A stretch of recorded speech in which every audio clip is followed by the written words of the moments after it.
If you've ever wanted to know what marketing is, how it works, and how it applies to your business, then stick with me, because in this episode, I'm going to be breaking down exactly what marketing is, how it all works, and why it's such an important, if not the most important element to business success. Let's get to it. Hey there, my name is Adam Earhart, marketing strategist, and welcome to The Marketing Show, where we help you grow your business, generate more leads, customers, and sales by making way better marketing.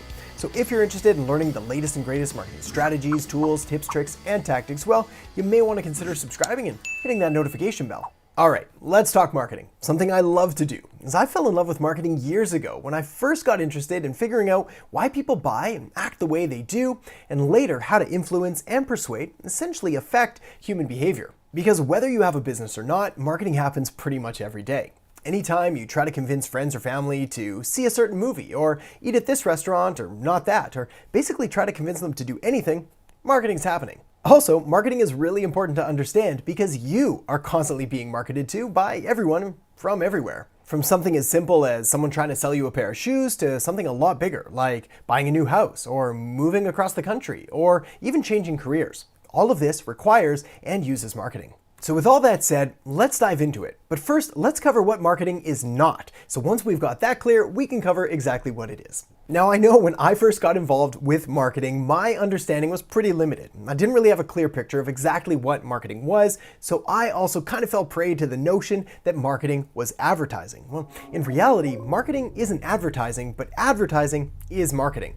Let me explain. Basically, marketing is a major business function that's made up of a bunch of other parts, one of which, of course, is advertising. But there's also a ton others like PR, market research, social media, content marketing, search engine marketing or search engine optimization, pricing and pricing psychology, copywriting, and one of my personal favorites, direct response or direct response marketing, and quite a few more. So saying that marketing is just advertising is kind of like saying that finance is just taxes, or HR is just hiring people, or legal is just not getting sued. Sure, these are all important, but they're really just one piece of the entire puzzle. This is why if you're just getting started in marketing, it can seem pretty overwhelming, which is why my suggestion is to find an area that you find interesting, fascinating, like say social media or content marketing. Start there, really get some roots, and branch out later. All right, so now that we've got that covered, what exactly is marketing? Well, as I've just covered, you know that marketing is made up of a bunch of different sub-segments, things like content marketing and email marketing and social media, all the things we talked about. But what exactly is the nature of marketing? Which sounds like some kind of documentary, The Nature of Marketing. On this week's episode of The Nature of Marketing, well, one of the first things you learn in any first-year marketing course is the 4 Ps of marketing: product, price, place, and promotion. Product being the details around whatever product or service is being sold. Price being the price, kind of obvious, but there's obviously a lot more that goes into it than just that. Place is where the product's being sold. And promotion, which is kind of the fun stuff. This is essentially how you're going to sell more of the product and what you're going to do to get the word out about your service. And while all of that is accurate and true, and the 4 Ps do make up a part of marketing, well, I prefer a simpler and easier to understand definition. Marketing, in its most basic sense, is communicating value to your customers.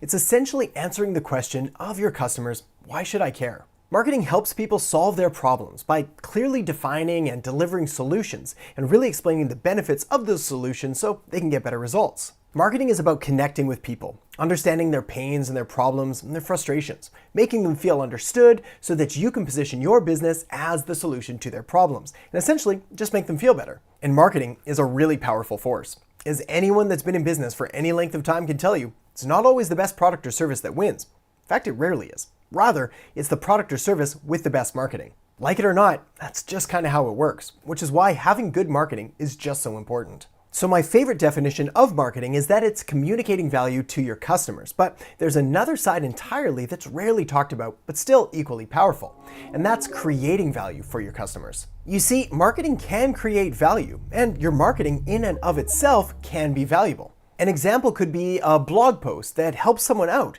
even before any money has changed hands. Or an advertisement someone sees that brightens their day and makes them laugh whether they choose to buy or not. Or the way that a product or service is delivered, the packaging, let's say, which is so luxurious and over the top that it makes the customer feel special just for having purchased it. You see, economics assumes that people make buying decisions rationally, logically, and with perfect information, but this is rarely, pretty much never the case. We as humans are emotional, often highly illogical, and rarely have the full set of facts when making any decision, which explains why marketing is so important and so powerful. After all, if we made all of our purchasing decisions based solely on logic and utility and the value we would get from these products, well, the entire luxury goods market wouldn't even exist. But not all marketing is created equal. You see, when it comes to marketing, like when it comes to pretty much anything, there's good marketing and there's bad marketing. Bad marketing is all of the reasons that marketing gets such a bad reputation. It's that hypey, spammy, over-the-top, sleazy, salesy, icky kind of marketing that we all know, we've all seen, and nobody likes. It's the stuff that looks cheap, makes people feel dirty even just looking at it, and promotes bad products or bad services that really helps nobody. It's the fake countdown timers you sometimes see on websites, the going out of business sales that never end, and the pushy promotion of useless products. That's bad marketing. Good marketing, on the other hand, helps customers achieve their goals, makes them feel better about themselves, and has the power to truly change the world. So my question to you is, what kind of marketer do you want to be? That was a rhetorical question. If you say the bad kind, I got nothing for you. But if you say the good kind, and I know you did, then make sure to check out this video right here, which I've got linked up on the page, which is going to give you even more practical and effective marketing strategies to help take your business and your marketing to the next level and way beyond that. Alright, so thanks so much for watching. Make sure to check out that video now, and I'll catch you next time on The Marketing Show.